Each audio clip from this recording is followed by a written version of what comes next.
Bhagavad Gita, these Bhagavad Gita related pastimes, many of them have happened around this place only, our where we are residing.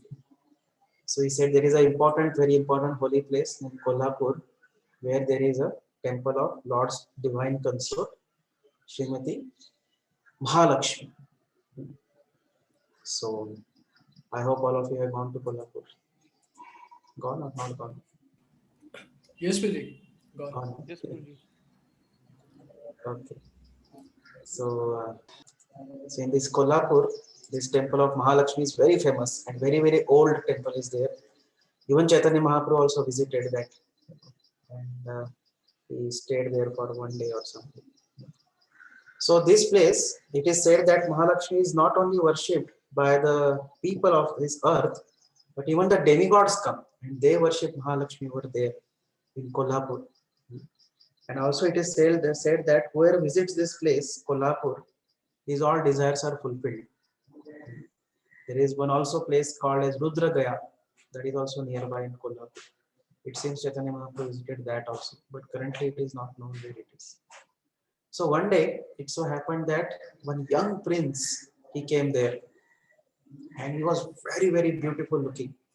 He had a golden color body. His eyes were very beautiful. Shoulders were strong and chest was broad. His arms were long and strong. So when he came to Kolhapur, first, so there is one lake again. The lake name is Manikantha Tirtha. So we don't know what is that. We know only Rankala currently. But this Manikantha Tirtha is where we don't know. Rankala pata hai. So he came and he took bath there in Manikantha Tirtha, and then he offered worship to his ancestors. Then he went to the temple of Mahalakshmi, and there he offered his prostrated obeisances, and then he worshipped Mahalakshmi with all paraphernalia nicely. And then he prayed to Mahalakshmi, "Oh Devi, your heart is full of mercy. You are worshipped throughout the three worlds." So we know that practically everybody is after Mahalakshmi, right? Everybody wants Lakshmi's favor, whether it may be human beings or demons or demigods. Everybody, when Lakshmi came from the Samudra Manthan, also everybody was looking towards her because everybody wanted her favor. So in this way, he also prayed like that. Everybody wants your favor. Everybody is worshipping you, and you are the giver of all fortune and the mother of creation. So he said also that you are the shelter of all living entities, you are fulfiller of all desires, and also you are internal energy of Lord Achyuta. You are his internal energy. So in this way, uh, you are also maintaining this. Achyuta is maintaining three worlds, and you are also his internal potency. And you are supreme goddess, protector of devotees.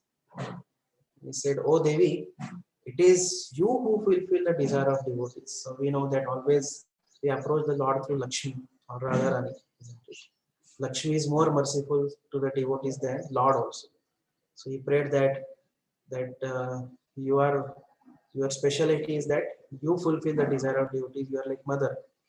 And also another feature of Lakshmi is that she engages the devotees in the service of Lord Achyuta. That also he prayed that uh, Lakshmi Devi, she is the compassionate nature of the Lord. She is the merciful potency of the Lord. And in this way, she engages the devotees or living entities into the service of the Lord. So, and then this prince, he said, "You are eternal and deliverer of all fallen souls. All glories unto you. O Devi, for the welfare and protection of three worlds, you have taken so many forms, such as Ambika, Brahmi, Vaishnavi, Maheshwari, Varahi, Mahalakshmi, Narsimhi, Indri, Kumari, Chandika, Lakshmi, Savitri, Chandrakala, Rohini, Parameshwari, all these various forms you have taken. Basically, these are wives of various personalities." And he said, "Oh, Lakshmi, all glories unto you, because your glories are unlimited. So please be merciful upon me." So when he very sincerely prayed, this prince, he very sincerely prayed in this way, Mahalakshmi, she heard those prayers and she became very pleased with this prince. And she said to the prince, "Oh prince, I am so happy with you. Please request any benediction according to your heart's desire. I'll fulfill any benediction you want." So the prince said, "My dear mother, my father, his name is King Brahadrathi. His name was King Brahadrathi. So he was performing a very famous sacrifice, Ashwamedha sacrifice he was doing. But before the sacrifice could be completed, he died because of disease. Some disease happened and he died. And he said, then I thought that I should complete the desire of my father. I should complete this yajna. So in this way, he said, I was trying to complete the yajna, but before completing this yajna, Ashwamedh yajna, somebody stole the horse. You know, this horse had already traveled all over the world, and he had conquered, and he had been purified for the sacrifice of this Ashwamedh yajna. So, but still it was stolen. So he said, then I sent all the people, my soldiers and associates in all the direction to search for the horse. But they are not able to find it anywhere. Where that horse has gone, we don't know. So that's how, I am feeling that hey, my father's sacrifice he has begun, and if he is not completed, it will be great misfortune. So that's why I said I had taken permission from the priests and I had come to you to pray for your help. So if you are pleased with me, please let me know how can I get back that horse and complete the fire sacrifice. And in this way, my father's desire will be completed. My father's father will not be implicated in misfortune. So Mahalakshmi said, "Yes, O noble prince, I know, where this horse is. But you go to the gate of my temple, and near that gate, one very advanced Brahmana he lives. So his name is Siddha Samadhi. That is the name of Brahmana. So he will fulfill all your desire." He said. In this way, Prince again, when he heard these words of Mahalakshmi, again offered obeisances, and then he took her leave and went to the gate. And then he saw that this Brahmana named Siddha Samadhi he was staying. So he offered full obeisances to him. And then after offering obeisances, the prince stood there with folded palms, and he said, "The Siddha Samadhi Brahmana," he said, "I know you have been sent by Mahalakshmi Devi, and I know what is your desire. So I will fulfill all your desires. Don't worry." And then he chanted some mantras. This Brahmana Siddha Samadhi, he started chanting some mantras, and in front of the prince, right in front of his eyes, he saw that Siddha Samadhi brought all the demigods before him. And this prince was astonished. अरे सारे demigods आ गए इनके बस mantras chant करने से. So many just he chanted few mantras and all the demigods came. And all these demigods were folding their palms and waiting for the instruction from Siddha Samadhi. Can you imagine?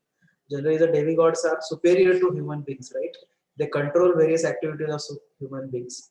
But Siddha Samadhi was so powerful that they were awaiting his instructions. And then Siddha Samadhi said to the demigods, "Oh Devatas, this particular prince, his horse was supposed to be offered in the sacrifice, Ashwamedha sacrifice, but in the night, Indra has stolen it." I think this is like a regular pastime of Indra. Kutu Maharaj time also he did that. Again, this time also he did that. So he said, in the night, Indra has stolen that horse. So bring back that horse immediately in front of him. And then all the demigods immediately went back to heaven and they brought that horse before Siddha Samadhi. And then Siddha Samadhi dismissed them. He said, "Okay, you can go back now." And then Prince saw, "Baap re, एक नहीं दो नहीं सारे demigods who are the great controllers of this universe, and they are all just like bowing down in front of this Siddha Samadhi, and they are just following his command like servants."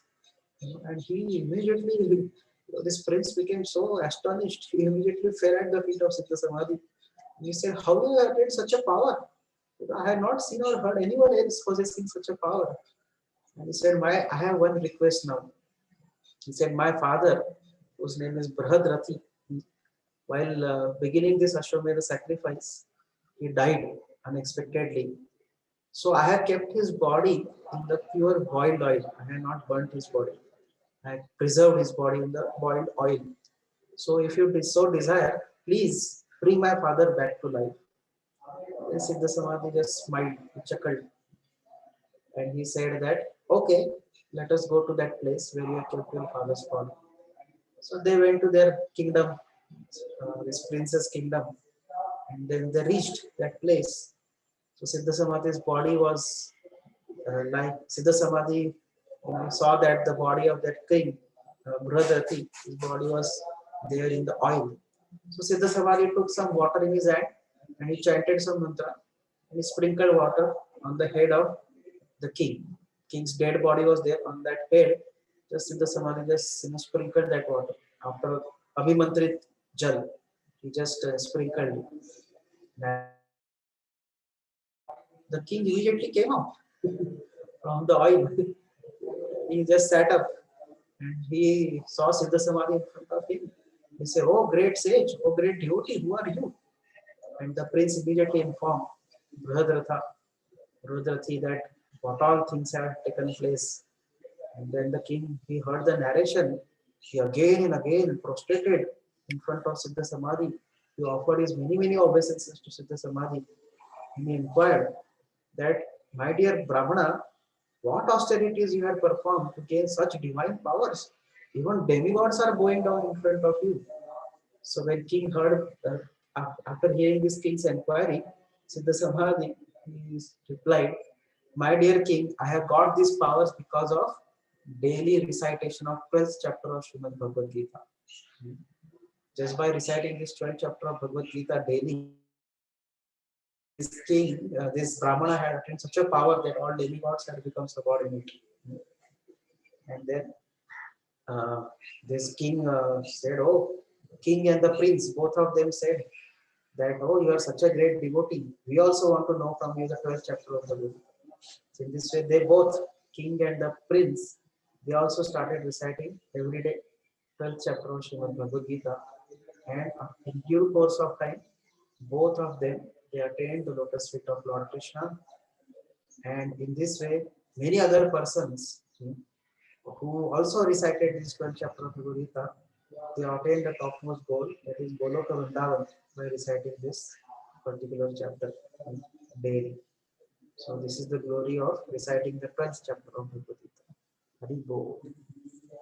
Srimad Bhagavad Gita ki jai. So now we will begin our 13th chapter. So this 13th chapter is Jnana Yoga section. So we know that first 6 chapter was Karma Yoga, second 6 chapter, middle 6 chapters were Bhakti Yoga. So we have completed 2/3 of our Bhagavad Gita now. And the 13 to 18 chapter, these 6 chapters are Jnana Yoga. And so this name of this chapter is Nature, the Enjoyer and Consciousness.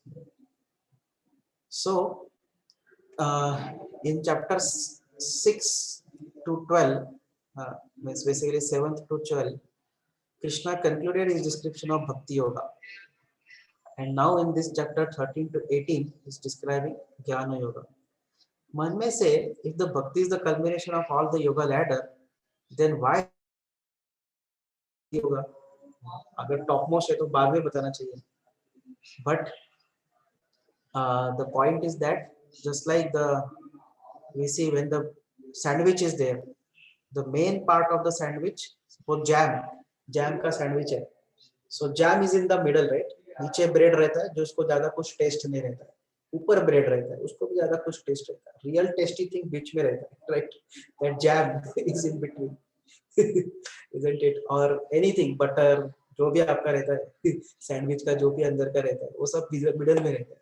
So same way, ज्ञान and Karma के बीच में भक्ति को ऐसा carefully रखा है. That's the way. That is how the bhakti section is there in the middle of Bhagavad Gita, not at the end. So in 12.7, Krishna promised to save his devotees from the path of birth and death, right? He said, Tesham aham samudharta. He said, Mrityu sansara vartmani, uh, Mrityu sansara sagarat, he says. So 13 to 18 chapter, Krishna is fulfilling this promise. How he is fulfilling this promise? By supplying the philosophical knowledge necessary to extricate oneself from material entanglement. So Krishna is telling, yes, you can practice bhakti, that is very nice. At the same time, you have to have the knowledge by which you can extricate yourself. You can cut off yourself from material entanglement. So that is also required. That's why Krishna is giving that knowledge now in this particular section. So we call this section as Jnana section as such. But in truth, the entire Bhagavad Gita is simply bhakti only. It is not just any ordinary karma or gyan like mentioned anywhere else in the Vedas. It is actually just bhakti. So first 6 chapters, they discuss how to achieve bhakti through one's work, that is karma yoga. And the last chapter discuss how to achieve bhakti through knowledge. And middle 6 chapter, they describes bhakti itself. You understood this? First 6, actually entire Bhagavad Gita is bhakti only. First 6 chapter, through our work, how can we attain bhakti? Last 6 chapter, how through knowledge we can attain bhakti. It is mentioned like that. And middle 6 chapter, they directly describe bhakti like that. So we see that it is not that all jnana is useless. In fact, it is not that, otherwise why to study Bhagavad Gita also? Isn't it? We are studying Bhagavad Gita, we cannot say jnana is useless. Which jnana is useless? The jnana of Mayavad or Sahajiism or deviated philosophies. Such jnana is useless. But the jnana has its use in assisting our detachment from Maya. Isn't it? Jnana helps us to be detached from Maya. And subsequently, with the help of jnana, one can be attached to Krishna. So when we can use this knowledge, jnana, as a means to attain devotion, then such a jnana becomes the part of bhakti. So we are not discussing this jnana as a dry speculative knowledge in these 6 chapters. This is a bhakti jnana, and that's how it is a part of bhakti itself. It is not something separate, Mayavadi type of jnana, personalist type of jnana. It is the jnana of bhakti, and in this way, when bhakti is touched, karma and jnana, they both become spiritualized, they become devotionalized. Without touch of bhakti, this karma and jnana are useless. Yes, we don't care for such karma and jnana. Like Mayavadi type of jnana, we don't care for it. But then when bhakti is touching both of them, then they become qualified. They become spiritualized. So this is another reason why discussion of bhakti comes in the middle of Bhagavad Gita, so that bhakti can remain in contact with both karma and jnana. And in this way, because of the contact with bhakti, they both gain the value. Right? Because again, in the braid, the top portion and down portion, what is in connection? The middle portion is connection with the top portion also and down portion also, right? Sometimes when you want to open the sandwich, we see that the jam is on this also. Both the places jam is there. So same way, bhakti is kept in middle so that it will have nice connection to karma also and jnana also, and then they become useless. Then they become useful. Otherwise, without touch of bhakti, both of this karma and jnana are useless. So this bread example is very nice. Somebody was doing, maybe Radhesham want to give, somebody gave this example of bread. Very nice. Without jam, bread is not that tasty, right? Jam के बिना और कुछ अंदर है, उसके बिना bread वगैरह कुछ टेस्टी नहीं रहता. Bread in itself has not much taste. Similarly, karma and jnana in itself, they have no much use. But when they are touched by bhakti, when that jam of bhakti is touching both karma and jnana, then they become very tasty, then they become spiritual. And this is how the bhakti is kept in between these 2 sections, karma and jnana. So there are 5 sections in this chapter. First section is first verse to 7th verse. In this section, Arjun's 6 questions are described, and Krishna is explaining the field of activities and the knower of the field, Kshetra Kshetrajna. That knowledge Krishna is going to begin. So when We know that what is the understanding, the what is the real knowledge? Hmm. Anybody knows what is the real knowledge? In Spurti camp, I think so. Or Spurti, yeah, Spurti camp. Reclaiming wisdom. And that definition of knowledge given. MSc Pro. Huh? MSc. Huh? Matter, What is spirit, and MSc? controller of both. Huh? Matter, spirit, and controller of both. Yes. Knowing the matter, knowing the spirit, and controller of both. MSc. That is the real knowledge. One should know the matter. So in the modern text in education system, they are only teaching matter. They don't talk about spirit. Hmm. And they neither talk about controller of both. They only talk about one. So they give only 1/3 knowledge.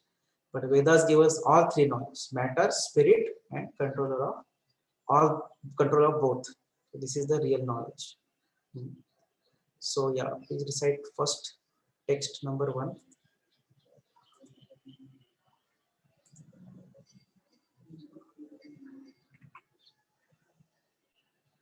Abhishek bro,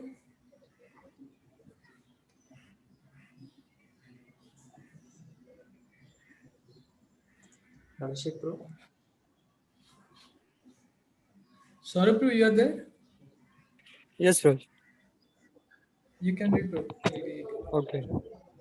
Arjuna Uvacha Arjuna Vacha Prakritim Purusham Chaiva Prakritim Purusham Chaiva Kshetram Kshetrajnameva Cha Kshetram Kshetradhameva Cha Etadve Ditumicchami एतद्वेदितुमिच्छामि Jnanam Neyam Cha Keshava Jnanam ज्ञानं Deyam मे च Chakeshava. Keshav Sri Bhagavan Uvacha Shri Bhagavan श्रीभगवान् Vacha Idam Shariram Kaunteya Idam इदं Shariram शरीरं Kaunteya कौन्तेय Kshetram Iti Abhidhiyate Kshetramitya क्षेत्रं Vidhiyate Etadyo Veditam Prahu Etadyo एतद्यो Veditam वेत्ति तं Prahu प्राहुः Kshetrajna Iti Tadvidaha Kshetrajna क्षेत्रज्ञ iti इति tadvidaha. तद्विता Translation.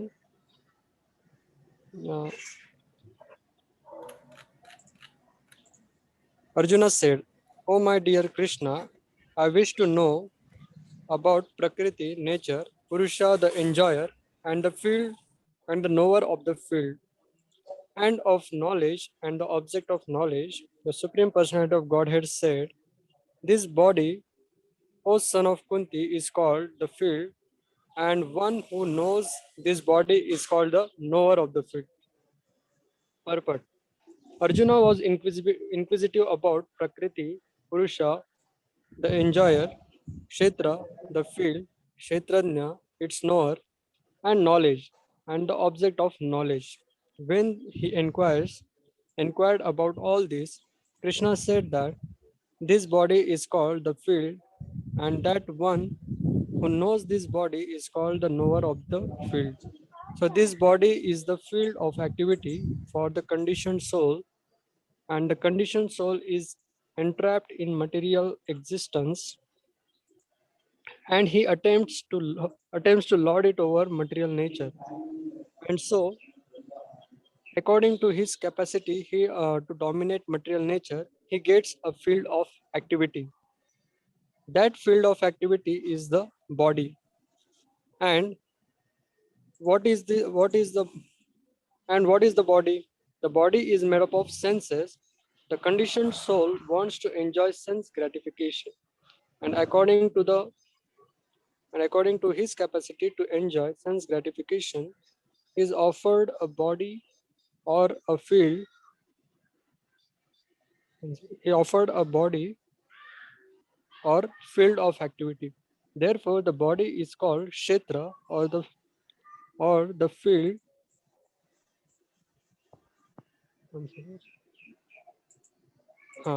Or field of activity. Therefore, the body is called kshetra, or the field of activity for the conditioned soul. Now, the person who should not identify himself with the body is called kshetrajna, the knower of the field. It is not very difficult to understand the difference between the field and the knower, the body and the knower of the body. Any person can consider that from childhood to old age, he undergoes so many changes of body, and it is still one person remaining. Thus, there is a difference between the knower of the field of activities and the actual field of activities. A living conditioned soul can thus understand that he is different from the body.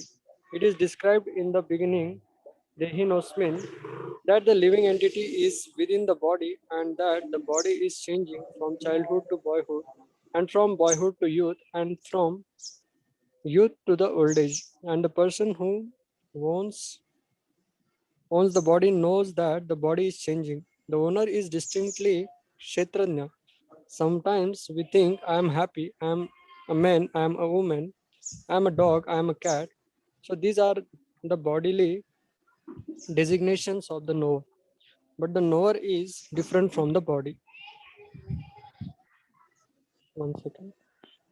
Knower is different from the body. Uh-huh. Although we may use many articles, our clothes, etc., we know that we are different from the things used. Similarly, we also understand by a little contemplation that we are different from the body. I and you, I or you, or anyone else who owns the body is called Kshetrajna, the knower of the field of activities, and the body is called Kshetra, the field of activities itself. In the first six chapters of Bhagavad Gita, the knower of the body, the living entity, and the position by which he can understand the Supreme Lord are described. In the middle six chapters of the Bhagavad Gita, the supreme the supreme personality of Godhead, the super, uh, the supreme personality of Godhead, and the relationship between the individual soul and the super soul is regard to devotional service are described. The superior position of the supreme personality of Godhead and the subordinate position of the individual soul are definitely defined in these chapters. So the living entities are subordinate under all circumstances, but in their forgetfulness, they are suffering. When enlightened by pious activities, they approach the Supreme Lord in different capacities. As the distressed, those in want of money, the inquisitive, and those in search of knowledge, that is also described. Now, starting with the 13th chapter, how the living entity comes into contact with the material nature and how he is delivered by the Supreme Lord through the different methods of fruitive activities, cultivation of knowledge, and the discharge of devotional service are explained. Although the living entity is completely different from the material body, it somehow becomes related. This is this is also this also is explained. Yes. So here we see that in the first verse, Arjun is asking 6 questions. एक ही श्लोक में 6 question पूछ लिया Arjun. So he is asking about 6 subject matters. First is Prakriti, material nature क्या है. Second is Purusha, the enjoyer of the matter. Who is the Purusha? Am I enjoyer? मैं enjoy कर सकता हूँ कि नहीं भाई? He is asking that. Kshetra, the field in which one can act within this material world. मेरा क्षेत्र कौन सा है? Then we know that our kshetra. One, we know that body is a kshetra, or the we say no, this is my room. This is our kshetra. This is my bench. This is my desk in company, right? So this is our kshetra. Field in which one can act within the material world. It is third question. Fourth question is what is kshetrajna? Who is the knower of the field? And then fifth one is jnanam. What is jnana? The knowledge and the process of acquiring knowledge. And sixth question is Jnayam, object of the knowledge. इतना पढ़ के क्या फायदा है बाबा? What is the object? Who is the object of the knowledge? That's what he wants to know. Generally, we know only that there is a knowledge. What is the object of the knowledge? To get marks. What is the object of getting marks? To get job, isn't it?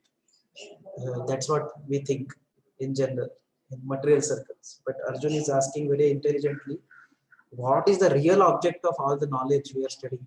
Otherwise, why to study? Generally people think we should study ultimately to get some money. But Arjun is wanting to know that is this the money is the only goal of knowledge, or something else is the goal of knowledge or object of knowledge? So like these 6 questions Arjun is asking in the first verse. So basically he is asking in 3 divisions about, again as we discussed, matter, spirit and knowledge. So matter means Prakriti and Kshetra. Then second, spirit is Purusha and Kshetrajna. And knowledge is Jnana and Jnaya. So these 3. So Prakriti and Kshetra means, if you see the title of the chapter, what is that? Nature, enjoy and consciousness, right?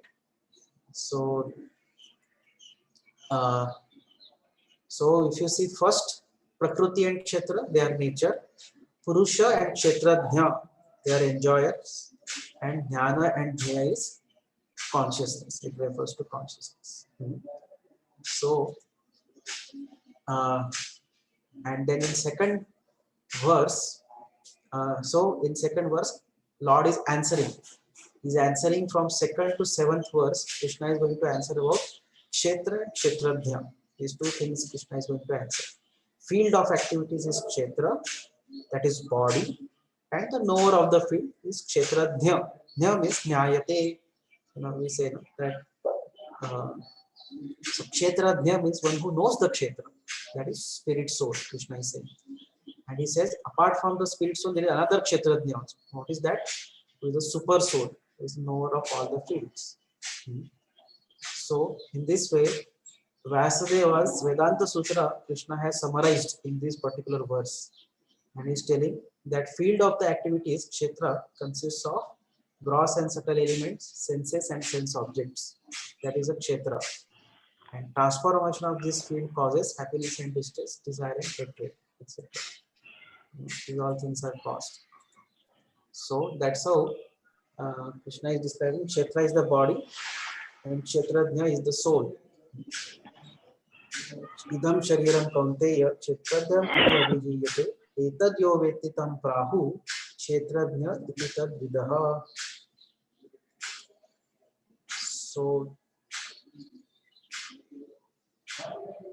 So we see that Krishna is immediately answering Arjuna's third topic. Arjuna as such first asked about Prakriti and Purusha, but Krishna answers the third thing. He answers about Kshetra, identifies body as the Kshetra, and fourth topic, what is that? He speaks about Kshetrajna, the soul being the knower of the field. That's why Krishna is immediately not answering first 2 questions of Arjuna. He is answering third and fourth questions of Arjuna. Like that.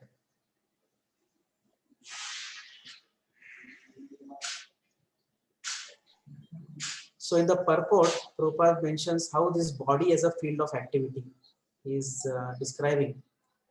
This body is given to whom? For the conditioned soul. Material body is given to conditioned soul. So why does material body is given to the conditioned soul? It is an entrapment for the conditioned soul. Conditioned soul is entrapped in material existence because of his attempts to lord it over. When he tries to lord it over material nature, then he is caught and entrapped. So this body is like the cage, just like the bird. He's trying to eat the grains which are strewn by the hunter. So then as soon as the bird tries to enjoy those grains, immediately the bird is captured and put into the cage. So there is a living entity, the spirit soul, when he attempts to lord it over material nature, he wants to enjoy material nature, then the soul is entrapped into material existence, is put into the cage of material existence. So we have to understand that this body is like a cage around us. We are put in a cage. We are put into a jail. Jail, this material world is like a jail, we can say also. Or our body is like a cage on which we are put. Now, which body we get, how it decides? It is based on how one dominates material energy. How one is trying to dominate material energy and how one is trying to enjoy sense gratification. Based on that, one gets particular type of body to function. So if one tries to dominate the material nature by eating meat or by um, uh, by these ways, or by trying to rule over others, so then one gets the body of a tiger because he's trying to dominate material energy in that way. Somebody tries to dominate material energy by trying to uh, expose his body a lot, then he gets uh, the body of tree. So this you all know very well. So based on how we try to dominate material energy or enjoy material energy, based on that our body is formed. So our every activity what we are doing now, our next body is already getting formed. हमारा अगला जो शरीर है उसके हमारे activities के our thoughts, words and deeds, based on that our next body is getting formed. So if your thoughts, words and deeds are spiritual, then next body will get a spiritual body completely. If our thought, words and deed, if they are not fully spiritualized, then they will get a particular type of material body based on the way we are acting. So Kshetrajna, how to understand the difference between the body and the knower of the body? So Prabhupada refers to this verse of 2.13. He says that we all experience that we had a different body in childhood. And we are now growing to the youthhood and to the old age, but the identity of the person remains the same. So based on that, we understand that I am the same person, but I am changing bodies. I had a childhood body, I had a youthful body, I had an old body now, but ultimately it is I who is constant and the body is changing. So this is how one can understand Prabhupada. Prabhupada gives a very simple Shastric understanding. Also, there is a intuitive understanding. This again we studied in device itself also. That although we may use many articles, but we very clearly know that these articles are different from our body, right? We may have clothes, we may have various ornaments, but we always know these are my clothes. We don't say I cloth, we don't say I car, we say it is my car. So based on that, we can understand that I am different from this car and clothes and all. Similarly, we say this is my body, this is my hand, this is my nose. That means I am different from this nose, hand, and etc. And in this way, we may think that I am happy, I am a man, etc. But these are simply the bodily designations. And then at last, Prabhupada is comparing the knowledge of the three sections of Bhagavad Gita. First 6 chapters, how it discusses the knower of the body and the position by which he can understand the Supreme Lord. Middle 6th chapter discusses the Supreme Personality of Godhead and the relationship between individual soul and the super soul in regards to devotional service. It describes the superior position of Krishna and subordinate position of the entity. Also, it describes what 4 types of pious men who approach the Lord. In the last 6 chapters, they explain how the living entity comes in contact with material nature. आखिर ये body आखिर ये जीवात्मा भौतिक प्रकृति के संबंध में कैसे आ गए? How, why he has got this material body, that is being explained in this last 6 chapters. And also the solution is given, that how the living entity can be delivered by the Lord through these different methods. The solution is also given. So this is how this first 2 verses. Arjuna is asking questions and Krishna is immediately answering about 3rd and 4th, Kshetra and Kshetradhya. Okay, please read verse number 3 now.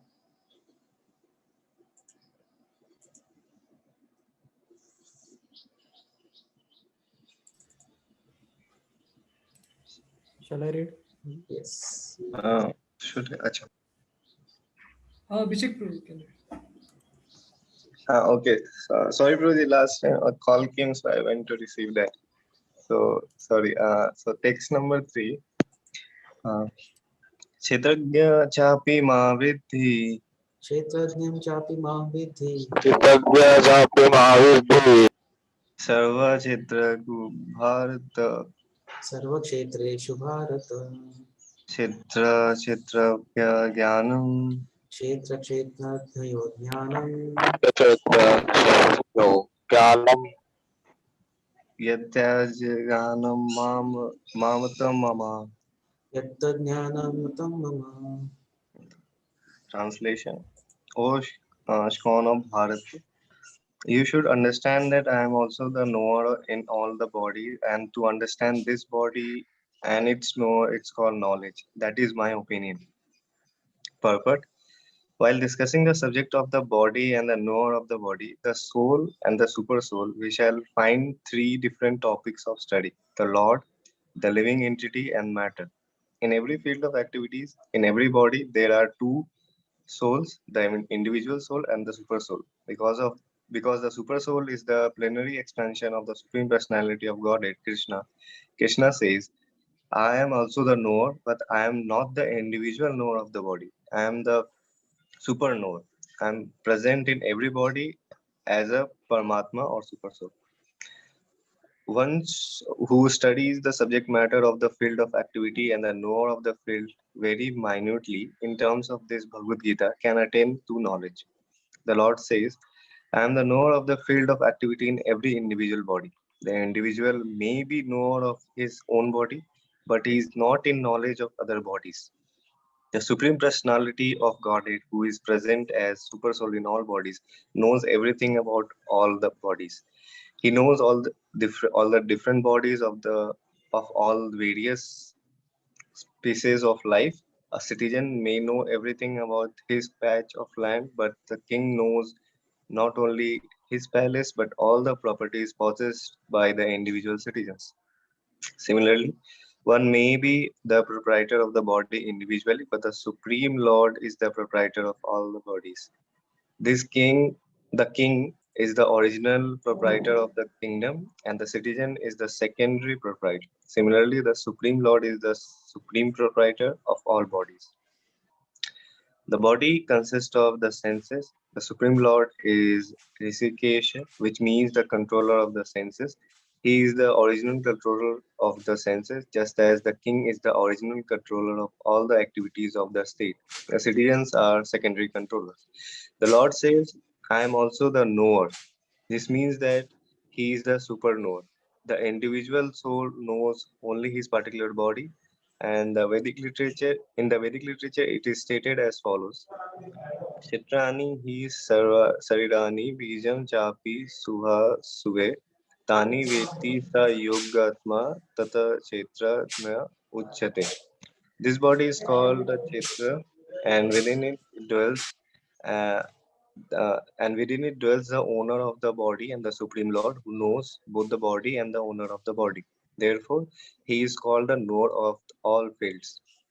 The distinction between the field of activities, the knower of the activities, and the supreme knower of activity is described as follows: perfect knowledge of the constitution of the body, the uh, the constitution of the body, the constitution of the individual soul, and the constitution of the super soul is known in the terms of Vedic literature as Gyan.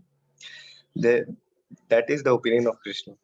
To understand both the soul and the super soul as one, yet distinct, is knowledge. One who does not understand the field of activity and the knower of activity is not perfect knowledge. One has to understand the position of Prakriti, Purusa, and Ishwar. Capacity, Ishwar, a knower who dominates or control nature and the individual soul. One should not confuse the three in a different capacities. One should not confuse the painter, the painting, and the SL. This material world, which is the field of the activity, is nature, and the enjoyer of the nature is the living entity, and above them both is the supreme controller, the personality of Godhead. It is stated in the Vedic language in the Sutta Svetaswara Upanishad 1.12 Bhuktaram Bhajita Sham, sorry, Bhukta Bhugyam Preritaram Cha Mahatva Sarvam Proktam Sri Vidyam Brahmana Etat. There are three Brahman conceptions. Prakriti is the Brahman as the field of activity, and the Jiva, individual soul, is also Brahman and is trying to control material nature. And the controller of both of them is also Brahman, but he is the factual controller. In this chapter, it is also explained, but out of the two knower, one is fallible and other is infallible. One is superior and other is subordinate. One who is to understand the two knowers of the field to be one and the same contradicts the Supreme Personality of Godhead, who state here very clearly, I am also the knower of the field of the activity. One who misunderstands a rope to be a serpent is not in knowledge. There are different kinds of body and there are different owners of the body because each individual soul has his individual capacity for lording it over material nature. There are different bodies, but the supreme also is present in them as a controller. The word cha is significant for it indicate the total number of body. That is the opinion of Srila Baldev Vidyabhushan. Krishna is the supreme soul, super soul, present in each and every body apart from individual soul. And Krishna explicitly says here that the real knowledge is to know that the super soul is the controller of both the field of activities and the finite enjoy. Yeah. Yes. So now we in second verse we understood that who is the Kshetrajna? Soul is the Kshetrajna. Individual soul is the knower of the field. Kshetra, body is the field, and individual soul is the Kshetrajna. But then in this third verse, Krishna is telling, "अरे एक ही Kshetrajna नहीं है, उसमें और एक Kshetrajna भी है." What is that? That Kshetrajna is he himself also. Krishna says, he says that Kshetrajna, I am also there. Kshetrajnam chapi mam vidhi sarva kshetreshu bharata, Krishna says. I am the Kshetrajna in all the fields also. And then Krishna also tells that Jnanam, that is perfect knowledge. The Jnanam is the perfect knowledge of the material body and its knowers. So fourth topic Krishna is touching now.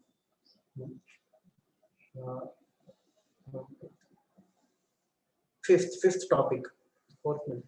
So third topic was Kshetra. Fourth topic was Kshetrajna. So Krishna is touching that also. And the fifth topic was what is Jnanam. So Krishna is answering that question, right? As saying that Jnanam is the perfect knowledge of the material body and its knower. Kshetra Kshetrajnayor Jnanam Yatta Jnana Matam Mama.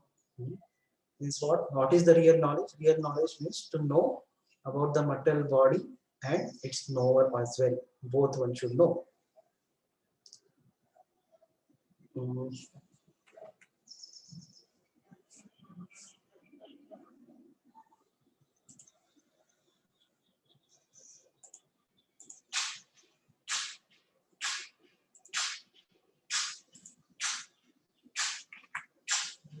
Okay, so as we are hearing Krishna's answers in this chapter, we also learn how the living entity is brought in connection with this body and is entangled by it. हम कैसे ये शरीर के contact में आते हैं, कैसे फंस जाते हैं ये शरीर में, यार ये भौतिक जगत में कैसे फंस जाते हैं, इसके बारे में भी हमको पता चलता है. So the body is often referred to as kshetra. जो क्षेत्र टर्मिनोलॉजी है ये चैप्टर में, that is basically means body, a field. And just like you see that we know the field also, right? Field means farm, हमारा जो खेती रहता है.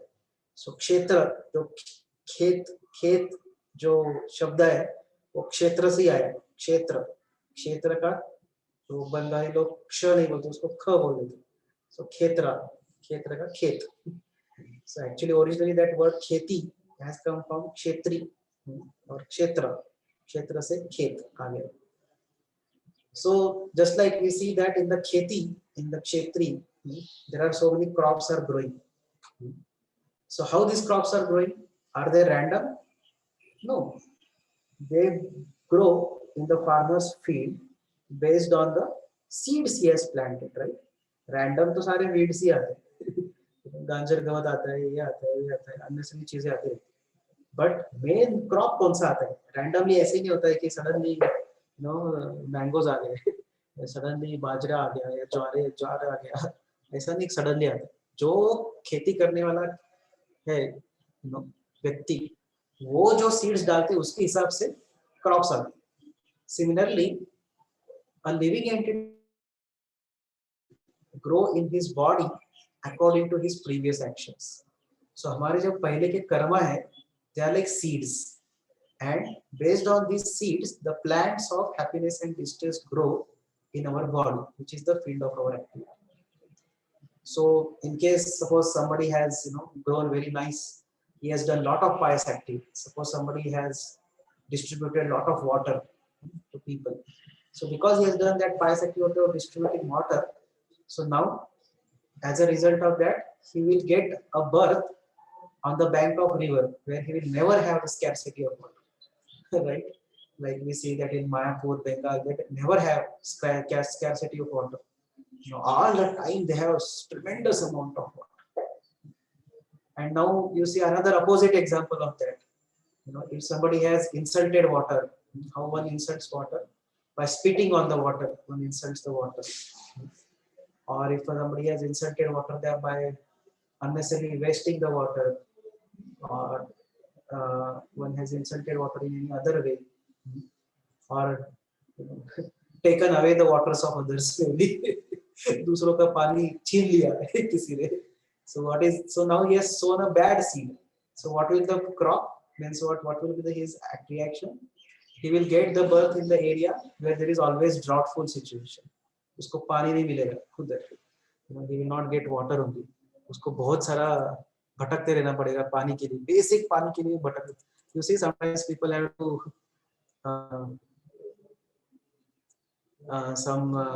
sometimes people have to struggle for little water also. बहुत दूर दूर से, we have heard so many stories, right? They have to go far off, sometimes 1 kilometer, 2 kilometers, 4 kilometers, especially in summer season. But they have to strive so much for water. So this is the result of their own past action. They might have offended water or snatched water from some people. So in this way, based on the seeds, the crops grow. Similarly, based on the activities, our happiness and distress grows. So now, living entity is called as Kshetrajna. He knows his own body. But Krishna says there is another Kshetrajna who knows all the bodies. So this is a very important line. At least these two lines we should remember. Kshetrajnam chapi mavitti sarva kshetreshu bharata. Krishna says, because this is very significant two lines. So who is that another Kshetrajna apart from soul? That is super soul. So farmer is like the soul who knows about his own field. But Prabhupada explains in the purport that king is like a super soul who knows everybody's field. So super soul knows everybody's heart and is the ultimate controller and is the knower of each and every field in his kingdom. So in addition, the soul can only imperfectly know his own body, whereas the super soul has the complete and perfect knowledge of all the bodies. So in this way, Krishna in this verse has defined the knowledge, jnana, as knowing the body, the soul and the super soul. He'll complete his description of this knowledge in the text, next further text, by explaining the process of achieving the knowledge. So already this point Krishna had described in the chapter number 5. He had described that the living entity's realization that I am not this body constitutes enlightenment. Right? Krishna had told like that. So such enlightenment, however, which is born of more of goodness, is insufficient for liberation.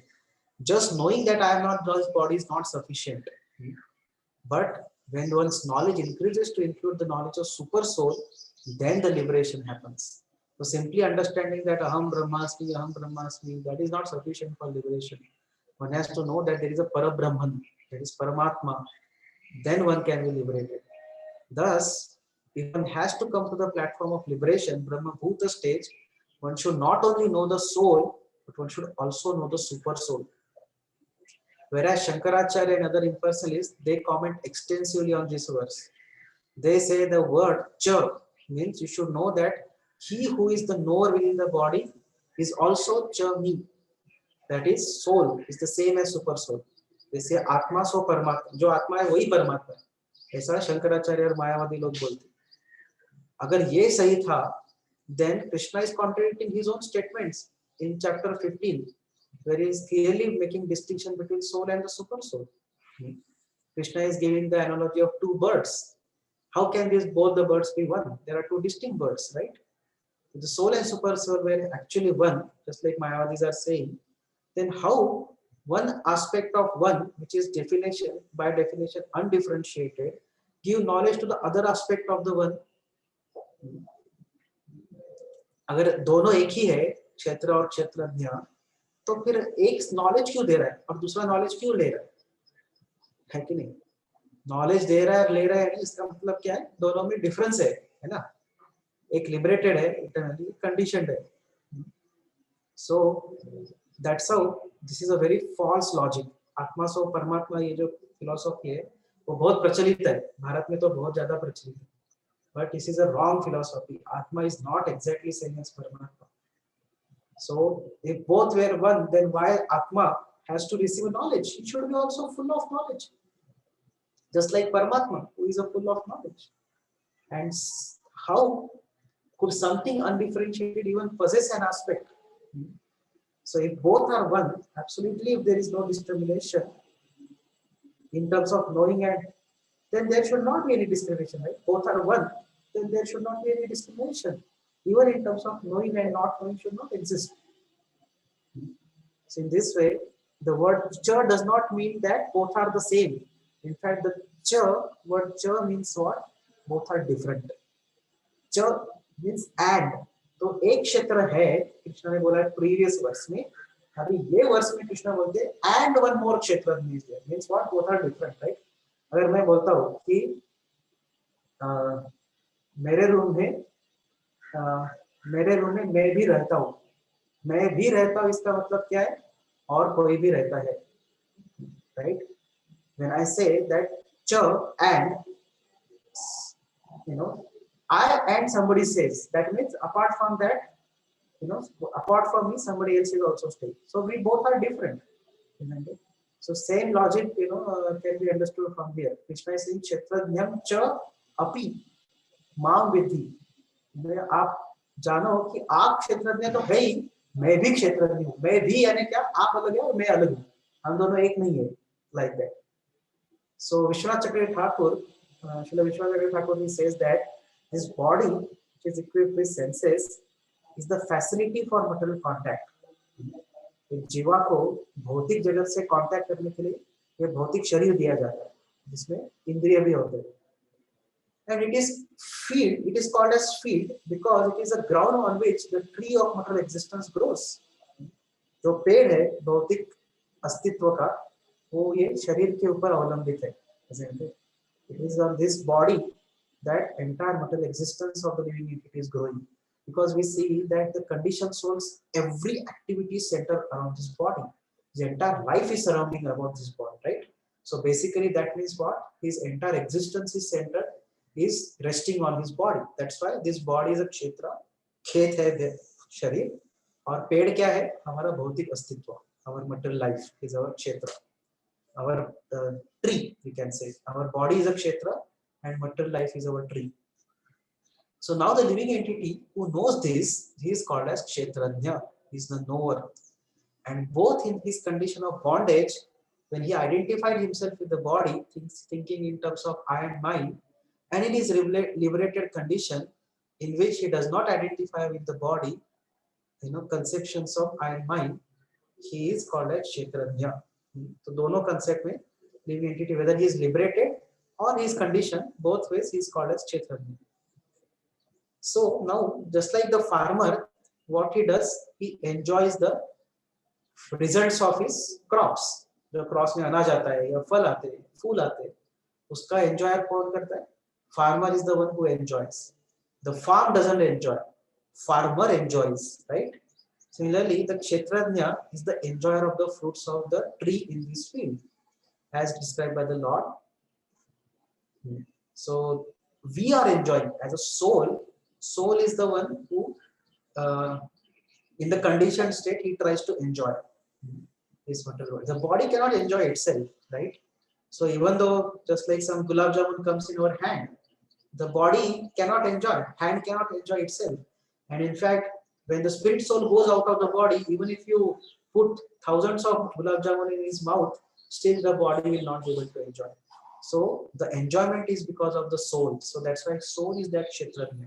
That's what Vishnacharya Thakur is saying. Now we see that the village vultures, they eat one fruit of this tree, while the forest swans eat another. जब ये खेत आता है तो vultures जो रहते हैं वो एक टाइप का चीजें खाते खेत में से, और जो स्वैंस रहते वो दूसरी टाइप की चीजें खाते, दोनों एक टाइप की चीजें नहीं खाते.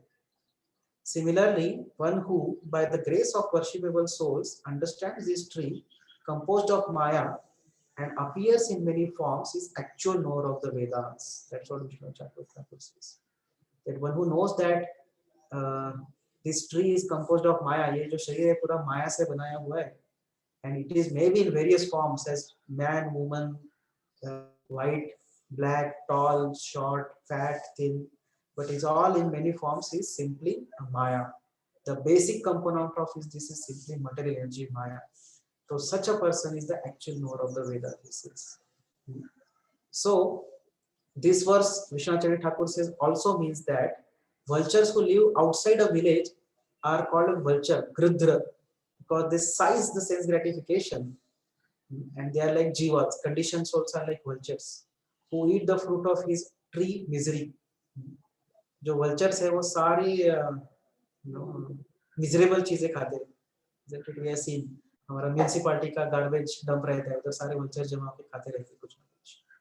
So this is how those who are conditioned souls, they simply try to enjoy, they simply experience the misery out of this body. The body gives them lot of miseries and they have to suffer that miseries. And even if such people, they attain heaven, they experience, their experience is ultimately miserable. Even in the heavenly planet, they cannot enjoy full happiness. Whereas the swans, they live in the forest. They are like liberated souls. And liberated souls, we see that the swans are eating just the fruits. They don't eat dirty things. They eat nice fruits, ripened, juicy fruits. They eat that. They enjoy the happiness.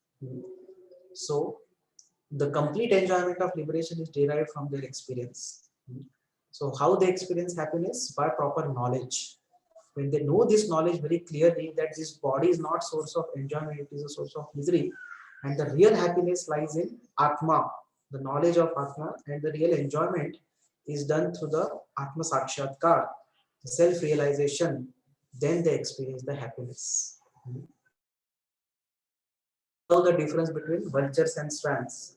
So vultures tries to squeeze out enjoyment from this body, vulture-like conditioned souls, and trying to enjoy the happiness, actually they get distress. Whereas the swans, because of their knowledge, which are liberated souls, hamsas, like liberated souls, they try to not squeeze out happiness from the body, but they try to find happiness within through soul. They try to enjoy, as a spirit soul, through spiritual way they want to enjoy. That's why they experience real happiness. Thus, the one tree of material existence appear in many forms. And it attains hell, heaven, or liberation. But all these various bodily forms and various kshetras, they are all born from Lord's external energy. That's why it's called as Maya Mayam. Maya Mayam Saridam Krutva. This whole world is Maya Mayam. Why? Because all the kshetras are the part of Lord's external energy. Our body is external energy, whether it is in heaven, hell, or in any conditions, or in earth. And all the fields, various fields are simply the external energy of the Lord, Maya Shakti of the Lord. But when one worships the great spiritual master, by their grace, one is made to understand this knowledge, one is made to understand this tree. And one who knows this kshetra and kshetra knowledge, he is called actually, he is the knower of the Vedas. This is what Srila Vishwacharya Thakur is explaining. Whereas Srila Baldev Vidyaഭূষণ explains that this body is perceived by ignorant persons as different kinds of selves. So different people say, I am a demigod, I am a human, I am stout, and so on. But nonetheless, who knows that in all conditions, whether one is fat or stout or thin or demigod or human, or in every condition where one is sleeping or sitting, etc., the body is separate from the self and is the means of one's self-enjoyment and liberation. Such a person who knows that the body is the distinct from the knower of the body is distinct from the body, or he himself is distinct from the body, which is the object of knowledge. Such a person is called as Kshetrajna. So basically, who is Kshetrajna? One who understands that this body is full of Maya. This body and all other things in this material world, they are Maya Mayam. They are all external energy, individual energy of the Lord, and I am separate from them. Such a person is a Kshetrajna who understands the identity of the field and the knower of the field. जो लोग ये शरीर को ही आत्मा समझते हैं और आत्मा और शरीर का डिफरेंस नहीं जानते, such a person is not called as Kshetrajna. But who knows that is different from his body, that person is called as Kshetrajna. So in this way, because Mayavadis have given big purports, our Vaishnava Acharyas also have given big purports on this particular verse. So this second verse, so this verse is basically explaining second Kshetrajna, knower of the field, and conception of Jnana. So who is the second knower? That is Super Soul, who is the knower of all the fields. And what is the definition of knowledge? To understand the body and its knower. No one who knows soul and super soul, such thing is actually called as knowledge, apart from body. It's not that only understanding body is the knower. Like even doctors know the body to a certain extent, but that doesn't mean that they become full Kshetrajna or they don't have full knowledge. They have to know the knowledge of soul and super soul as well. Now with a very big purport, Prabhupada is saying how Krishna is the knower. So super soul, who in our heart, who is sitting? Super soul is sitting, Paramatma. Who is this Paramatma? Prabhupada is giving the identity of Paramatma. Inka identity kya hai? So Paramatma kaun hai? He is the plenary expansion of Krishna. We know that he comes from Kshirodaksha Vishnu. Kshirodaksha Vishnu in every universe he expands in everybody's heart as Paramatma. And who is Kshirodaksha Vishnu? He is a plenary portion, expansion of Krishna. So that's how Krishna says that I am also the knower, but I am not the individual knower of the body. I am the collective knower of everyone. So he is the knower present in every body as the supreme knower. So just like when we have pain in our leg, we can understand it. So this verse also very clearly distinguishes between us and the Supreme Lord. An individual person knows only about his body to some extent, whereas the Supreme Lord knows about each and every body to the perfect extent. So that is the difference between two knowers. So soul as the individual knower and super soul is the supreme knower. So super soul is supreme proprietor of all the bodies, but soul is only for one body. हम ये एक शरीर के मालिक है, but Krishna is the proprietor of all the bodies. So king is the proprietor of all lands, right, in the whole country, whereas the individual farmer or a citizen is a proprietor of only one land. So हमारे शरीर में अगर कुछ pen होता है, if we get our leg pain in our body, only we can know it. We may tell other devotee also, Prabhu, my legs are paining so much. So he may accept it, but he cannot actually experience it. He cannot understand it very well, and that's why we see many times people, हाँ ठीक है थोड़ा Iodex लगा लो, ठीक हो जाएगा. They cannot really feel the pain which we are feeling also. But super soul is the one who knows each and every body. So even though we may tell him or not tell him, he knows that there is a leg pain in this person's body. तो इसलिए हमको पता, हमको हमारे शरीर के बारे में ही पता, दूसरों को पता नहीं रहता. वैसे हमको भी दूसरों के शरीर के बारे में कुछ पता नहीं रहता. But the Lord knows about each and every body perfectly well. So we don't have to tell him that I have pain in the legs. He knows already that this person has pain in the legs, like that. Also, Supreme Lord is the supreme controller, because this body consists of the senses and We generally, soul is trying to control the senses, right? But soul is the secondary controller of the senses. We may say, I can use my tongue to eat, I can use my eyes to see, I can use my ears to hear. That is all right. But that you can do only when super soul is sanctioning. Without that, you cannot do it. So in this way, we are only secondary controller of our senses. Whereas Supreme Lord is the supreme controller of the senses. That's why it's called as Rishikesha. Just like again, Prabhupada gives analogy that king is the original controller of all activities, whereas citizens are secondary control. So citizens may also make certain rules, like the principal in the school. He may make some rules, and he may control particular school in a particular way, but he cannot go against the rules set up by the prime minister, right? He cannot say in our school murder is allowed. Can he say like that? हमारे school में चलता है किसी ने murder किया. Can he allow like that? No. He's a secondary controller. Now we see that in Corona time, the prime minister says all schools are to be shut down. All companies have to be shut down. Then everybody has to shut down. Individual school principal cannot decide. नहीं. Principal, prime minister जो भी बोले, हम school चालू रखेंगे हमारा. Then he will be punished. Right? Same way, the soul is the secondary controller and super soul is the supreme controller. King is the original controller, citizens are secondary controllers.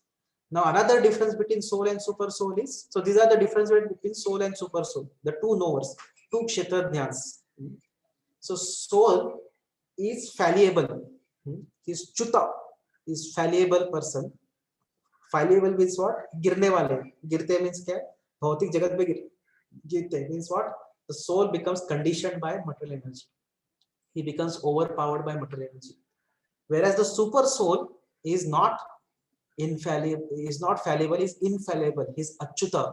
He never gets affected by material energy. That's why he's infallible. Then again, the soul is subordinate and the super soul is superior. So in this way, Prabhupada says soul and super soul cannot be equated.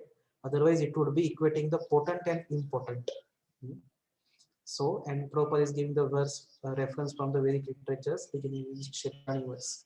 There are two knowers of the body and emotion. Now, coming to the next line of the verse, definition of knowledge is what? To study the subject matter of the field of activity and knower of the field very minutely.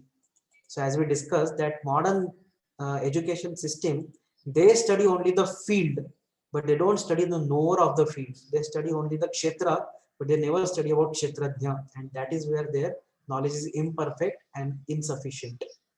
Because without kshetra, their kshetra cannot exist also. This is also very important. So that's how this, and then Prabhupada goes on to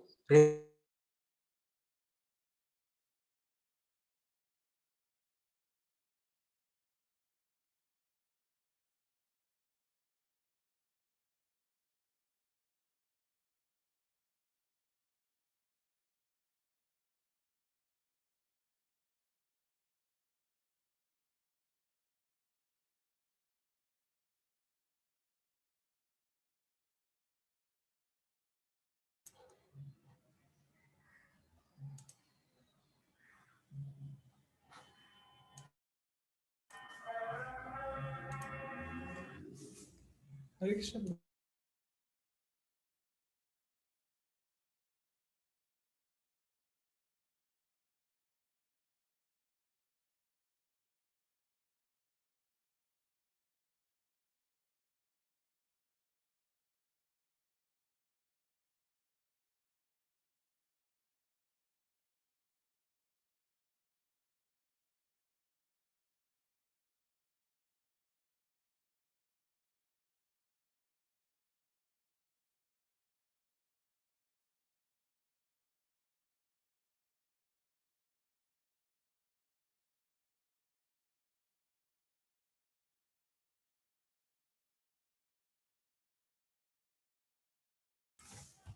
Hare Krishna. Project's power, electricity got cut there in temple.